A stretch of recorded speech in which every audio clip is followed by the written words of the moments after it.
오늘은 부활주일 메시지로 부활하신 그리스도로 옷 입으라는 제목으로 골로새서 3장 1절에서 4절까지의 말씀을 함께 생각해 보겠습니다. 오늘 아침 교회에 나오시면서 눈에 보이는 대로 손에 잡히는 대로 옷을 입고 나오신 분 계십니까? 아마도 이렇게 옷을 입고 다니는 분은 한 분도 없으실 것입니다. 날씨에 따라서 또 장소에 따라서 분위기에 따라서 기분에 따라서 자신의 스타일에 따라서 생각하시고 코디네이트 하셔서 옷을 입고 다니실 것입니다. 옷은 내가 누구인가를 표현하는 도구입니다.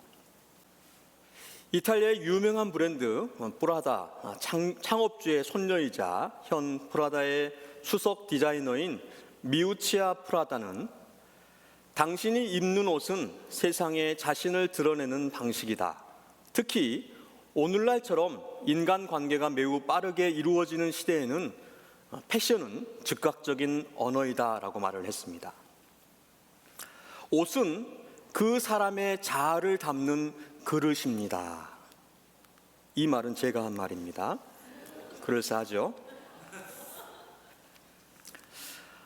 옷은 개인의 정체성과 가치관을 드러냅니다. 또한 사회적 지위와 역할을 나타냅니다. 우리는 옷을 보고 상대방의 사회적 맥락을 파악합니다. 유니폼이나 법복, 의사 가운 등을 통해서 그 사람이 어떤 일을 하는지 알 수 있습니다. 뿐만 아니라 의복의 소재나 브랜드 등을 보고서 경제적인 여유나 사회적 계층을 짐작해 보기도 합니다. 어느 교회 권사님은 사모님의 이 넥을 뒤집어 까서 상표를 확인한다고 그럽니다. 우리 교회는 이런 분들이 안 계실 것이라고 믿습니다. 옷은 또 개인의 기분, 감정을 표출합니다.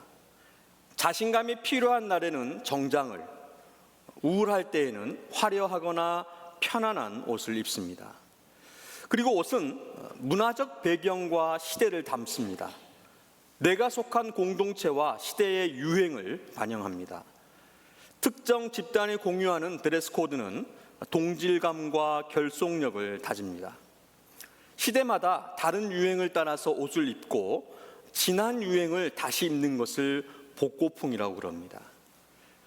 정치적 성향이나 사상적 특징을 담기도 합니다. 제가 오늘 붉은 넥타이를 맨 것은 공화당을 지지하기 때문이 아니라 부활주일이어서 생명과 사랑을 상징하는 붉은색을 맸습니다. 참고로 교회력에는 부활주일에 흰색이나 금색 강단포와 스토를 사용했습니다. 제가 조끼를 이렇게 입는 것은 배를 가리기 위해서입니다. 이렇게 다양한 것들을 나타내는 것이 바로 옷입니다. 그런데 이런 다양성 속에서 모두가 동의하고 일치하는 것은 내 옷장 안에는 입을 만한 옷이 없다는 것입니다. 그럼에도 불구하고 우리는 최선을 다해서 옷을 코디해서 입고 나왔습니다. 그러니까 서로 한번 잘 입으셨는지 한번 서로 바라보면서 확인 한번 해봤으면 좋겠습니다. 그리고 서로 인사할까요?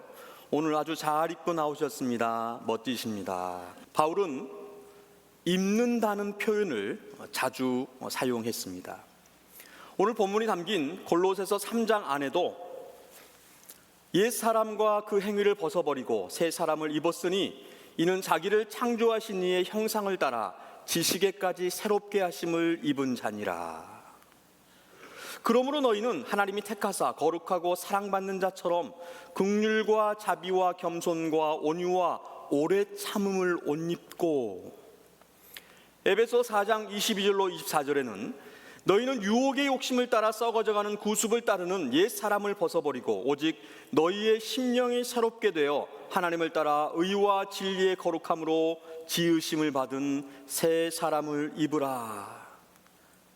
갈라디아 3장 27절 누구든지 그리스도와 합하기 위하여 세례를 받은 자는 그리스도로 옷 입었느니라.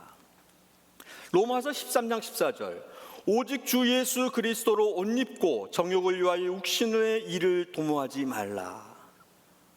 이렇게 여러 구절에서, 이 외에도 많은 구절에서 옷을 입는 것, 이런 표현을 통해서 입으라는 비유적 표현을 자주 사용했습니다.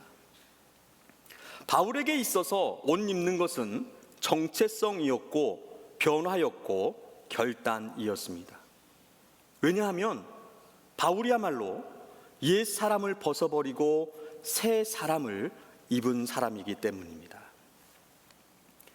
바울은 원래 예수 믿는 사람들을 잡으러 다니던 열심 유대인이었습니다. 그런데 다메섹으로 가는 길에서 밝은 빛 가운데 예수님의 음성을 듣습니다. 사울아, 사울아. 이 사울이라고 하는 표현, 바울은 로마식 이름이고요, 사울은 히브리식 이름입니다. 그러니까 유대인으로는 사울이라는 이름을, 로마인으로는 바울이라는 이름을 사용했습니다. 마치 우리가 한국 이름과 영어 이름을 갖고 있는 것과 같습니다. 사울아, 사울아, 내가 어찌하여 나를 박해하느냐. 바울은 이때 예수님이 살아계신 것을 알게 되었고 그 후 눈이 보이지 않게 됩니다. 그리고 아나니아를 통해 다시 보게 되었는데 세례를 받고 완전히 새로운 사람이 되는 것입니다. 이 변화는 성경에서 가장 큰 회심의 사건으로 볼 수가 있습니다. 예수를 미워하고 예수를 핍박했던 박해자 사울이 예수를 사랑하고 전하는 사도 바울이 된 것입니다. 이때 만난 예수님, 이때 다메섹으로 가는 그 길에서 바울을 만난 그 예수님은 십자가에 죽으시기 전에 그 예수님이 아니라 십자가에서 죽으시고 부활하셔서 하늘로 승천하신 부활의 주님이신 것입니다. 바울은 부활의 주님을 만났고 그 부활하신 주님의 음성을 들었으며 3일 동안 앞을 보지 못하다가 아나니아의 기도로 눈에서 비늘 같은 것이 벗어지며 다시 보게 되었습니다. 그리고 세례를 받습니다. born again, 거듭났던 것입니다. 옛 사람이 새 사람이 되었던 것입니다.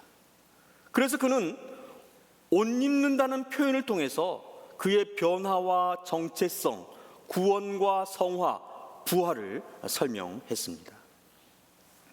오늘 본문은 그렇게 변화한 바울, 그 바울이 자신, 그리고 우리 그리스도인들이 누구인가, 그리고 어떻게 살아야 할 것인가에 대해서 설명을 하고 있는 것입니다. 그러므로 너희가 그리스도와 함께 다시 살리심을 받았으면 위의 것을 찾으라. 거기는 그리스도께서 하나님 우편에 앉아 계시느니라. 여기서 바울은 단순히 예수님이 부활하셨다라고 하지 않고 더 놀라운 사실을 말합니다. 너희가 그리스도와 함께 다시 살리심을 받았다, 이렇게 말합니다.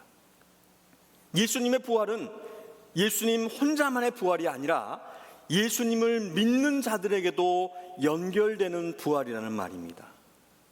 우리 기독교 신앙의 중심에는 십자가가 있고 또 그 십자가의 완성과 승리가 되는 부활이 있습니다. 예수님께서 죽으셨다가 다시 살아나지 않으셨다면 우리의 믿음은 헛것이 되는 것입니다.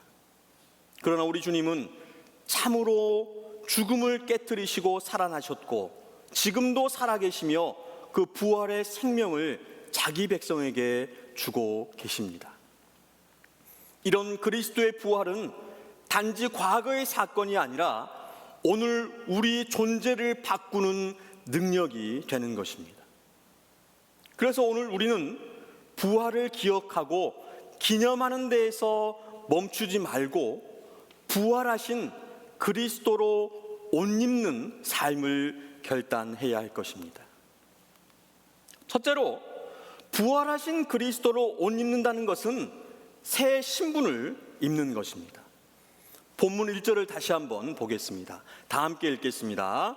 그러므로 너희가 그리스도와 함께 다시 살리심을 받았으면 위의 것을 찾으라. 거기는 그리스도께서 하나님 우편에 앉아 계시느니라. 여기서 다시 살리심을 받았다, 이 말은 단지 착한 사람이 되었다는 말이 아닙니다. 조금 더 경건한, 조금 더 종교적인 사람이 되었다는 뜻도 아닙니다. 이 말의 뜻은 완전히 새로운 존재가 되었다는 뜻입니다. 옷은 사람의 그 신분과 상태를 드러냅니다. 군복을 입으면 군인인 줄 알고, 의사 가운을 입으면 의사인 줄 압니다. 판사복을 입으면 판사인 줄 압니다. 옷은 그 사람의 소속과 역할과 정체성을 보여줍니다. 마찬가지로 성도는 죽었다가 다시 살아난 사람들, 옛 사람의 옷, 죽은 사람의 옷을 입고 사는 그런 사람이 아닙니다. 더 이상 죄의 옷, 정욕의 옷, 세상의 옷, 두려움의 옷, 정죄의 옷을 입지 않습니다. 부활하신 예수님을 믿기 전에는 죄 아래에 있었고 세상 아래에 있었고 죽음 아래에 있었지만, 이제는 그리스도와 함께 죽고 그리스도와 함께 살아난 사람들입니다. 이것이 바로 부활신앙입니다. 이 부활신앙은 예수님이 살아나셨다는 사실을 믿는 데서 그치지 않고, 나도 그리스도 안에서 새 생명을 얻었다는 사실을 믿는 것이 바로 부활신앙입니다. 여러분, 이 부활주일에 우리가 반드시 기억하고 믿어야 할 것은, 예수님께서 부활하셔서 그 무덤이 비었다고 하는 사실뿐만 아니라 예수 믿는 우리의 신분도 바뀌었다는 사실입니다. 이전에는 내가 죄인으로만 정의되었다면, 이전에는 내가 실패로, 상처로, 과거로 정의되었다면, 이제는 내가 세상 기준으로 평가받는 것이 아니라 우리는 부활하신 그리스도와 연합한 자들임을 믿는 것입니다. 이제는 우리가 새 생명을 입었다는 것을 믿는 것입니다. 이제는 우리가 미국 시민권이 아니라 하늘의 시민권 가진 자들임을 믿어야 하는 것입니다. 두 번째로, 부활하신 그리스도로 옷 입는다는 것은 위의 것을 찾으며 사는 것을 뜻합니다. 위의 것을 찾으라. 거기는 그리스도께서 하나님 우편에 앉아 계시느니라. 그리고 2절에 이어서 또 설명합니다. 위의 것을 생각하고 땅의 것을 생각하지 말라. 여기서 바울은 매우 분명하게 설명하고 있습니다. 부활의 생명을 입은 사람은 그 시선이 달라져야 한다는 것입니다. 사는 방향이 달라져야 하고, 마음의 중심이 달라져야 하고, 생각의 내용이 달라져야 합니다. 위의 것을 찾으라. 땅의 삶을 무시하라는 뜻이 아니라 가정을 버리고 일상도 버리고 현실 책임도 버리라는 그런 말이 아니라, 이 뜻은 이 땅을 살되 하늘의 가치로 살라는 말입니다. 세상 한복판에서 살되 그리스도의 통치를 바라보며 살라는 말입니다. 여러분, 지금 예수님께서 어디 계십니까? 하나님 우편에 앉아 계십니다. 이것은 단지 그 위치를 말하는 것이 아니라 왕으로 다스리신다라는 뜻을 담고 있습니다. 죽음을 이기시고 부활하신 주님께서 지금도 이 세계를 통치하고 계신다는 그런 뜻입니다. 그러므로 부활하신 그리스도로 옷 입은 사람은 눈에 보이는 현실만 보고 사는 사람이 아니며, 돈이 전부라고 생각하지 않고 성공이 전부라고 생각하지 않습니다. 사람의 인정이 지금 당장 편한 것이 전부라고 생각하지 않는 사람들입니다. 왜 그렇습니까? 우리 주님이 하늘에 계시기 때문에, 그 하늘에서 통치하고 계시기 때문에 우리의 생명이 그분과 연결되어 있기 때문입니다. 사람은 자기가 중요하게 여기는 것을 계속 생각합니다. 마음이 거기에 가 있으면 생각도 거기에 갑니다. 생각이 거기에 가 있으면 삶도 거기로 갑니다. 그래서 바울은 위의 것을 찾으라, 위의 것을 생각하라, 이렇게 전했던 것입니다. 여러분, 지금 무엇을 생각하고 계십니까? 무엇을 가장 많이 생각하며 살아가고 계십니까? 무엇이 우리의 마음을 점령하고 있습니까? 무엇이 우리를 기쁘게 하고 무엇이 우리를 슬프게 하고 있습니까? 여전히 땅의 것에 우리의 마음과 생각을 빼앗기고 있지는 않으십니까? 눈앞에 있는 형편과 사람의 말, 물질의 문제, 자존심의 문제, 비교의식, 경쟁심, 염려와 두려움이 우리의 마음을 가득 채우고 있지 않는지 우리는 다시 한번 정직하게 돌아보아야 할 것입니다. 우리 그리스도인들은 땅에 발을 딛고 살지만 마음은 하늘에 붙들려 있는 사람들입니다. 우리 성도들은 현실을 외면하는 사람들이 아니라 문제보다 더 크신 주님을 바라보며 살아가는 사람들입니다. 부활하신 그리스도로 옷 입은 사람, 환경이 아니라 바로 주님 중심으로 살아가는 사람들인 것입니다. 그리스도로 옷 입는다, 이것은 예수님으로 분장하고 흉내내는 것이 아니라 그리스도 안에서 사는, 그분의 생명과 통치를 받는 그리스도와 연합함을 뜻하는 것입니다. 그리스도와 함께 죽고 그리스도와 함께 사는 사람들. 그런데 그리스도와 연합하지 못하고 옷으로만 입고 예수님 흉내를 내는 사람들이 있습니다. 이들은 예수님처럼 낮아지지 않습니다. 예수님처럼 죽지 않습니다. 섬기지 않습니다. 손해보려고 하지 않습니다. 낮아진 척, 죽은 척, 섬기는 척, 손해보는 척 합니다. 설령 낮아지고 섬기고 손해보아도 그것을 자기 의로 여기는 것입니다.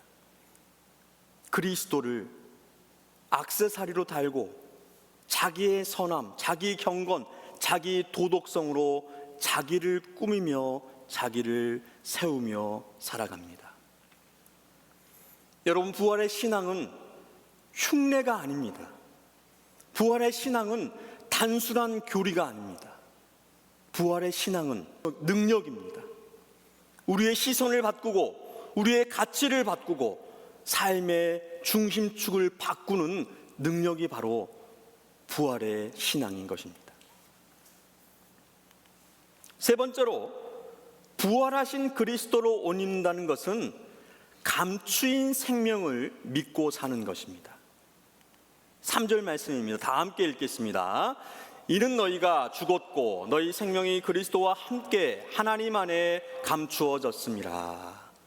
이 말씀은 너무나도 놀라운 말씀입니다. 바울은 성도의 생명이 감추어져 있다, 이렇게 말합니다. 도대체 이게 무슨 말입니까? 성도의 참 생명은 세상이 볼 수 없다는 뜻입니다. 하나님 안에 감추어져 있습니다. 겉으로 보기에는 다른 사람과 세상 사람과 별 차이가 없습니다. 똑같이 연약하고 똑같이 눈물 흘리고 똑같이 병들고 똑같이 시험 들고 똑같이 삐지고 똑같이 보복하고 똑같이 당하고 똑같이 죽습니다. 그래서 세상은 예수 믿는다고 뭐가 다르냐, 이렇게 말하는 것입니다. 그러나 그리스도인의 참 생명은 눈에 보이는 것보다 깊은 곳에 있습니다. 그리스도와 함께 하나님 안에 감추어져 있는 것입니다. 이것은 두 가지를 의미합니다. 첫째는 안전함입니다. 우리의 생명이 하나님 안에 감추어져 있다는 것은 아무도 함부로 빼앗을 수 없음을 뜻합니다. 세상이 빼앗을 수 없고 사탄이 끊을 수 없고 죽음도 무너뜨릴 수 없는 것입니다.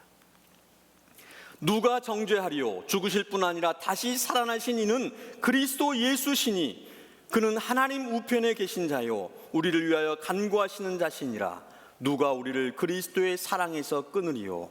환난이나 곤고나 박해나 기근이나 적신이나 위험이나 칼이라. 우리의 참 생명은 가장 안전한 곳에 보존되어 있습니다. 바로 하나님 안에 그리스도와 함께 지켜지고 있는 것입니다. 둘째로, 아직 다 드러나지 않았습니다. 우리 성도의 영광은 아직 완전히 드러나지 않았음을 말씀합니다. 그래서 우리는 때때로 낙심합니다. 왜냐하면 지금 내 모습만 보면 너무나 초라하기 때문입니다. 기도해도 여전히 부족하고, 말씀을 들어도 여전히 흔들리고, 은혜를 받아도 여전히 연약한 자신을 보게 됩니다. 그러나 여러분, 성도의 생명은 아직 다 드러난 것이 아닙니다. 지금 보이는 것이 전부가 아닙니다. 하나님께서 우리 안에 시작하신 그 생명은 겉으로는 감추어져 있을지라도 결코 사라지는 것이 아니라는 것입니다. 여러분, 농부가 씨를 뿌려 그 씨가 땅에 심겨질 때에 겉으로 보면 씨가 보이지 않습니다. 아무것도 없는 것 같습니다. 하지만 그 씨는 죽은 것이 아니라 감추어져 있을 뿐입니다. 시간이 지나면 싹이 나고 줄기가 자라고 열매를 맺게 됩니다. 마찬가지로 그리스도의 생명, 그 생명 감추어져 있지만 없어지지 않는 생명입니다. 보이지 않을 뿐 분명히 살아있는 그 생명, 약해 보일 뿐 하나님 안에 감추어져 있습니다. 그러므로 우리는 보이는 현실만으로 우리를 판단해서는 안 됩니다. 지금의 형편만으로 인생을 단정해서는 안 됩니다. 지금의 눈물만으로 하나님의 역사를 의심하면 안 된다는 말입니다. 부활하신 그리스도로 옷 입은 사람은 보이는 것보다 감추인 생명을 더 믿는 사람들입니다.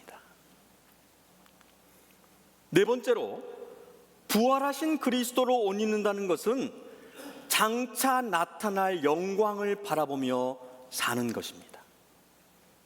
4절 말씀입니다. 우리 생명이신 그리스도께서 나타나실 그때에 너희도 그와 함께 영광 중에 나타나리라.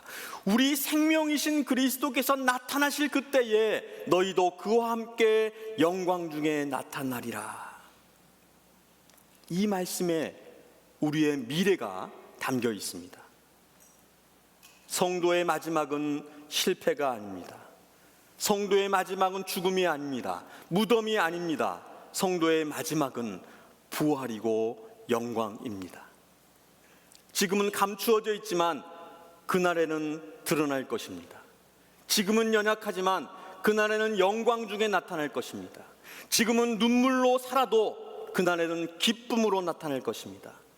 지금은 세상에서 알아주지 않아도 그날에는 주님께서 알아주시고 우리의 이름을 불러주실 것이며 우리를 꼭 안아주실 것입니다. 너희도 그와 함께 영광 중에 나타나리다. 너희도 우리 생명이신 부활하신 그리스도께서 다시 나타나실 그때에 그와 함께, 그분만 영광 중에 나타나는 것이 아니라 그분과 함께 우리도 영광 중에 나타날 것이라는 말입니다. 이것이 우리의 믿음이요, 이것이 우리의 소망입니다. 성도는 이 땅에서 다 잘 되는 것이 아니고, 병이 하나도 없는 것이 아니고, 문제가 하나도 없는 것도 아니고, 고난이 하나도 없는 삶이 아닙니다. 우리의 궁극적 소망은 그리스도와 함께 영광 가운데 나타나는 것, 그것이 바로 우리의 믿음이고 소망입니다.